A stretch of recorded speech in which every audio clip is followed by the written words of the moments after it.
Again, welcome to today's webinar. I'm Kathy Kuntz, the Executive Director of Cool Choices, and I'm delighted you could join me today to talk about how fun helps us bring climate change efforts to scale. This topic is very close to my heart, so I'm excited to get to talk to you about it today. And my aim is to give you some food for thought and give us a little bit of time for some Q&A before our half hour together is up. As just a bit of background, Cool Choices is a nonprofit. We work with businesses and whole communities to engage people in sustainable practices, to inspire people to adopt new practices at work and home in a way that can change whole cultures.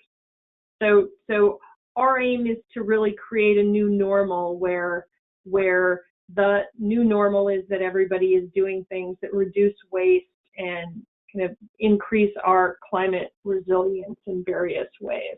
And last week I was privileged enough to be at one of the climate forums in San Francisco and get to hear some of the exciting things that people are saying around their commitments to climate activity, and listening to that and thinking about the various companies and communities we work with who have had ambitious goals and now have even more ambitious goals. I was really struck that we're at this moment where we've accomplished a great deal. You know, we've traveled down this long and difficult road, and now our goal is to do a lot more, to go up even higher hills and do it twice as fast.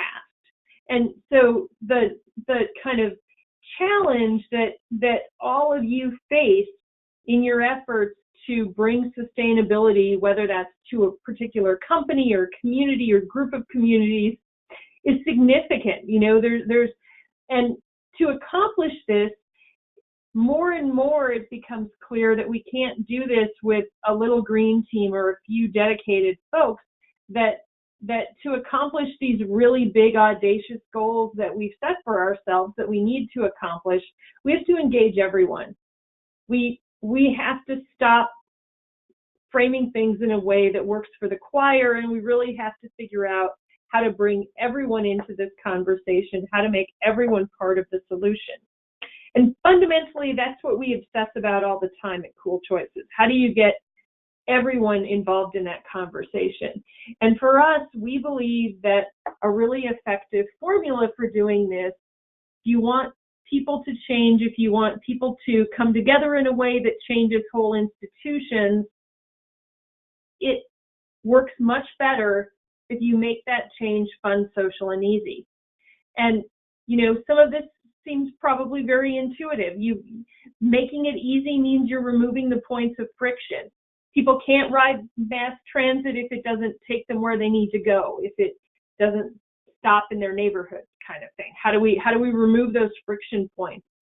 And because human beings are social creatures, it's also really important to give folks evidence that their peers also believe these issues are important, are doing their part, are, you know, that all of those pieces sort of give us more momentum, that if I can see evidence that people like me are doing this, it's much more likely I'm going to adopt those practices too. I think for those of us involved in sustainability, often of these kind of the trio, it's fun that feels the weirdest in there, that maybe is the least intuitive to folks. And certainly in our work, when we talk about fun, social, and easy, it's not uncommon for someone to really challenge us on the fun part. Climate change is the most significant issue of our generation. And how can we talk about making that fun? That's, you know, I just saw an article that increasingly Americans equate climate change with natural disasters, whereas we used to think the first connection in our heads was polar bears. Now the first connection is natural disasters. So, you know, which clearly do not have a strong connection to fun. My response always when someone says, that's absurd, this is serious, we can't make it fun, is no, because it's serious, we have to make it fun.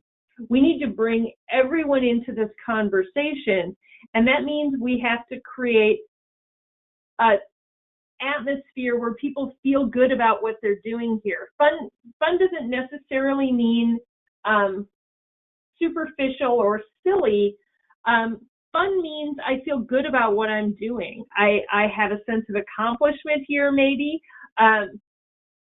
I'm enjoying it. I see benefits in my personal life. There's kind of all kinds of ways we can think about what is encompassed under fun, but we've got to think about how we help people see that being part of the solution here is going to feel good to them. Because if we keep saying it's just going to be really hard and horrible, but you should do it anyway, we can't achieve the critical mass we need to achieve. We've kind of got to flip that narrative. And so fun, from a strategic perspective, I would argue that we have to have fun, and we have to make this fun so that we get everyone on board doing things.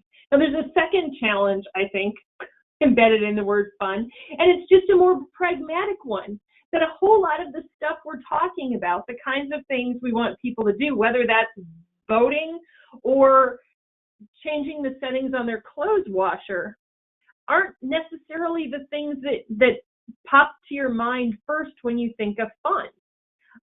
My own history is I spent about 2 decades in traditional energy efficiency programs, and I remember the first time a social marketing person said to me, "You need to make it fun, social, and easy," and I thought about the process of insulating homes and said, well, we're sunk, because it's not that. But then I really engaged and thought about, well, okay, how do I make something that doesn't inherently seem fun? And there are ways to do this. One of my favorite examples of this is the Volkswagen example. And I'm going to do a little video here. And I know the sound isn't going to be great. I apologize in advance, but it's really music. It's okay.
Okay, let me just make things jump back here in all of the screens.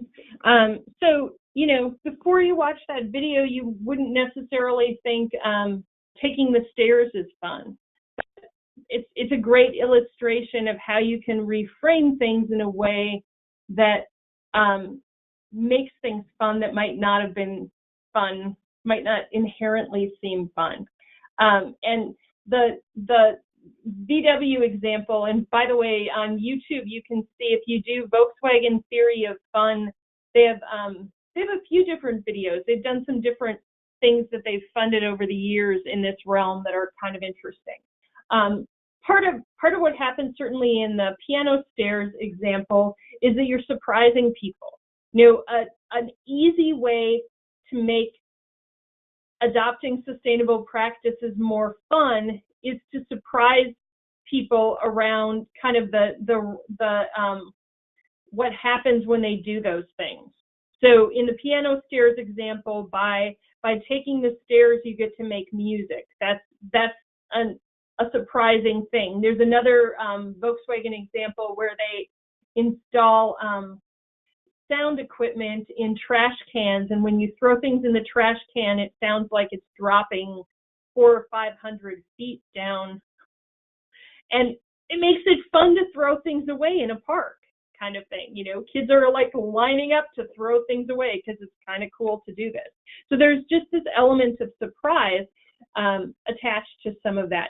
Connected to that is the idea of random rewards. We're big fans at Cool Choices of random rewards, and the best random reward of all, as pictured here, would be chocolate. Those are not gold coins, they're gold foil chocolate coins. And the key about random rewards is you're catching people doing the right things and surprising them with some level of reward or recognition. And the thing to think about when you're doing this is it's fun. People get I did a cool thing, I got a prize. Maybe other people didn't get a prize. When you think about rewards, you're not always providing rewards. We say random for a reason. This should be a surprise. It should be something that happens now and then. So a good example of random rewards, we talk to lots of IT managers who are frustrated that people throughout an organization might leave their computers or their monitors on all the time.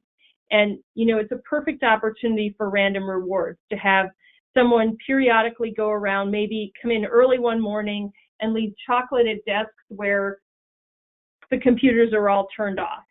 No notes, nothing, just chocolate. And maybe about, 9:30, 10 o'clock, send out an email, just, props to everybody who turned off their equipment last night. It really helps us meet our goals, blah, blah, blah. There is in that moment something fun about being the person who had chocolate at your desk and your colleague didn't, and the kind of that you got some positive reinforcement for that feels good. Again, think about this as being what things feel good. Taken to another level, then that's how can you think about recognition? And I think too often when we think about things like recognition, we think about this in a really complicated way that, we need to have a process to identify the very best, blah, blah, blah. And I'm like, nope, that's not at all what I mean when I talk about recognition. What I mean when I talk about recognition is if you're at a community meeting about your climate change goals, and there's a community advocate who consistently bikes to these meetings, regardless of the weather, how about a shout out to her or him? Hey, I see Peggy's here. She is like this outstanding example in our community of how biking is a solution for people. Everyone give Peggy a round of applause. Simple, no cost, but very effective.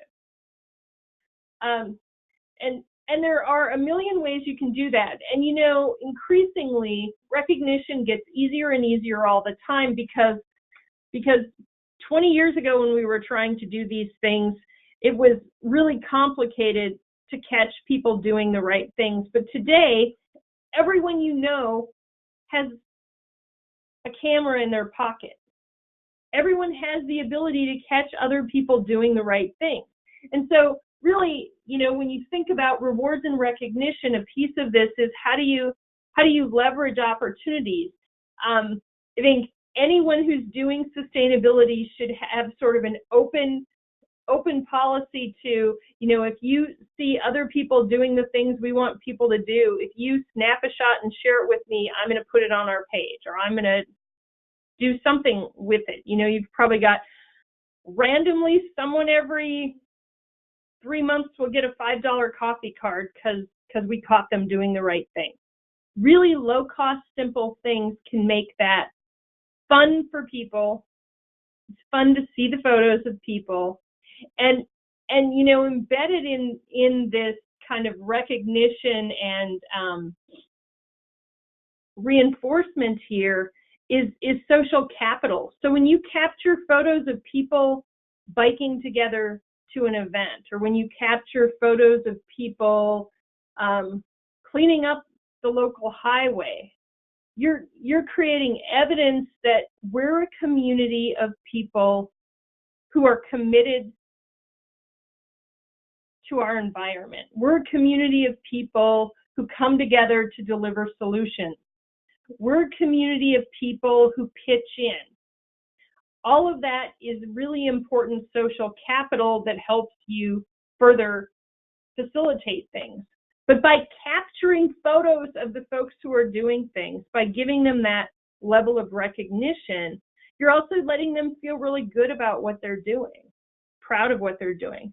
These photos here are actually photos from our program. So in our program, people form teams and share a team photo at some point. I'm always struck by the fact that it's not atypical that teams will superimpose their faces on superheroes. I love the idea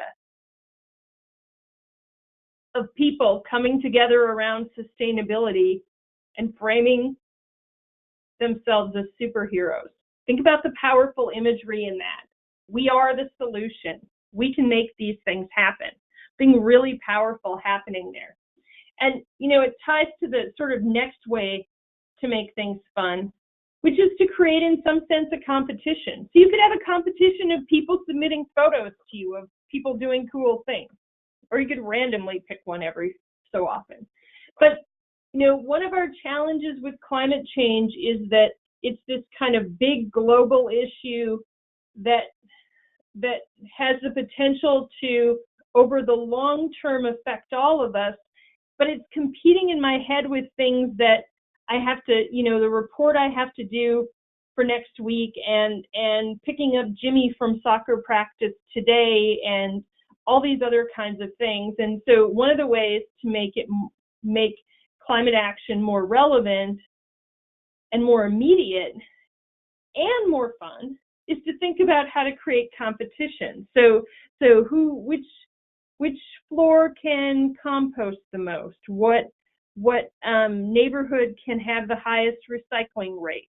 Who can reduce their fuel consumption the most in their portion of which sales team can reduce fuel consumption the most? All kinds of ways to make something competitive, which for a whole lot of folks makes it a lot more fun. Now we've got a quest. Now, I always laugh in our work when we're inside organizations, there's always, very often, a team or a group of teams that everyone wants to beat. It's not atypical that people want to beat the folks in IT or the folks in accounting. There's some pleasure in that. On the other side of this same coin, of course, is collaboration. And certainly some of the environments that we do work in, I think of healthcare particularly here, people get really excited about the opportunity to collaborate.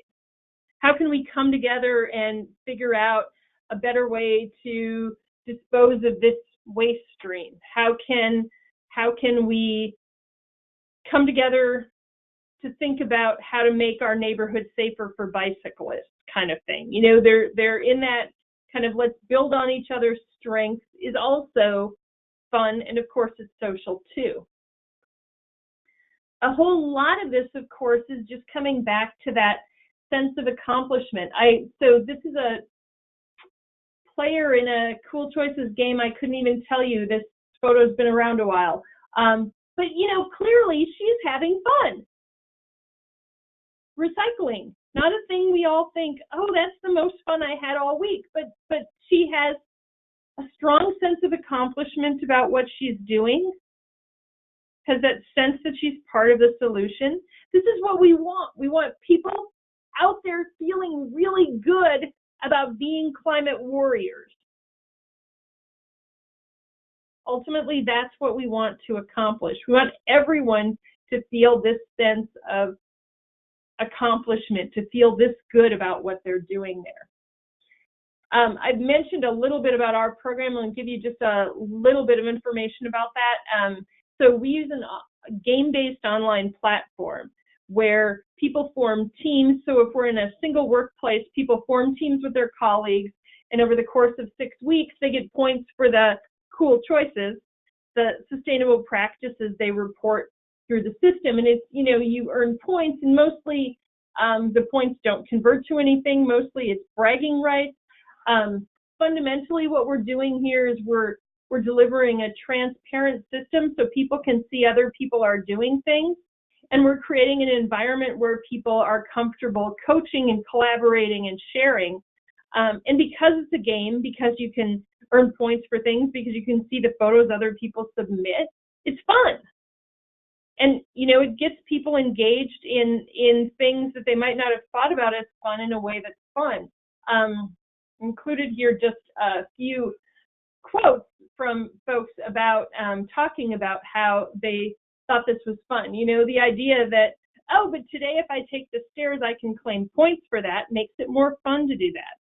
The other thing, though, that I think is really important for folks to think about, and this is the kind of strategic part of this, we need it to be fun so we can draw people in. We also need it to be fun so that people keep doing these things, so that people remain engaged and committed over the long haul. And the quote here at the bottom, this one in the circle, think about, so in our program, you get points for turning off screens and going outside. So in this case, a woman and her daughter started taking walks with the dog during the game as a way to get points. But when she talks about doing this and the quality time they have together, it's pretty clear that the benefits she sees from this is much more than the point. And I think it's a really good example of what ultimately we all want to strive to accomplish. I want people to adopt sustainable practices and see how those practices enhance the quality of their lives, so that ultimately they're associating sustainability with quality. Another really good example of that, we encourage a lot of practices around eco-driving, around driving the speed limit, no jackrabbit starts and stops kind of thing. And we've had, in several cases, young men comment that wow, I did that and I'm saving money. My tanks of gas are lasting longer, but it's the weirdest thing. When I get home at the end of the day, I'm a lot less tense. And so I'm not yelling at my kids as much. When you think about that, that's a much stickier reason to keep eco-driving, to keep thinking about how you integrate sustainability into your life. If it's making you a better dad,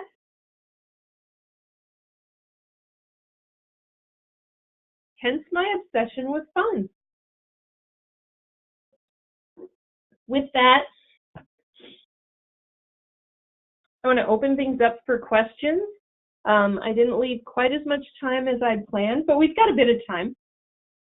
You've got that side panel bar. If it's not open, you can hit the orange arrow and it will pop open and you'll be able to type a question in there. You've also got my email there if you think of other things afterwards, and we record these webinars, and you will get a link to a recording later too if you wanted to go back to something. But in the meantime, let's see what we've got for questions. Oh, this is terrific.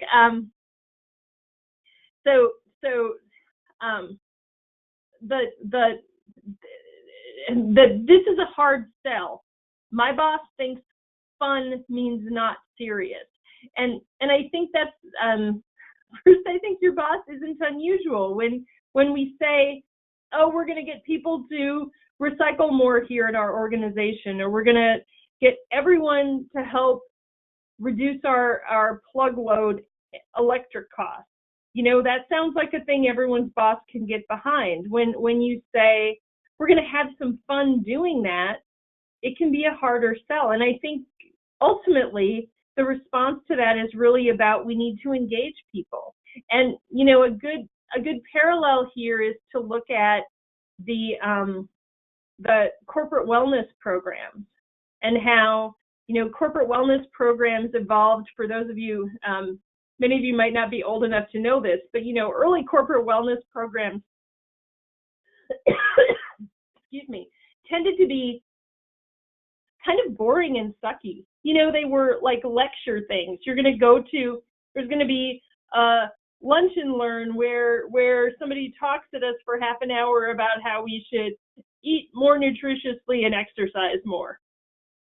And those evolved to, oh, we're going to have a challenge around who can take the most steps every day. We're going to have this contest, this competition. And I think pointing out how that industry evolved to be more effective, how in safety we've done all kinds of things to engage people leveraging fun to do things, is a way to kind of get through that immediate reaction that, oh, well, we can't do this if it's fun. That's, you know, fun is how we make the tent really broad, how we bring everyone into the solution so that we've got kind of the momentum we need going forward. But great question. It's always a really fun one. No pun intended. I am not seeing other questions. So with that, I always like to end the webinar early. I'm like a minute early maybe today. Thanks so much for joining us today. I hope you'll join us again. If you have other questions, feel free to reach out to me. Thanks again for everything you're doing to move sustainability forward in your organization. We do these webinars because the work you're doing is incredibly important, and we want to be available to help you in any way we can. So thanks so much for all you do, and have a great rest of your week. Bye, everyone.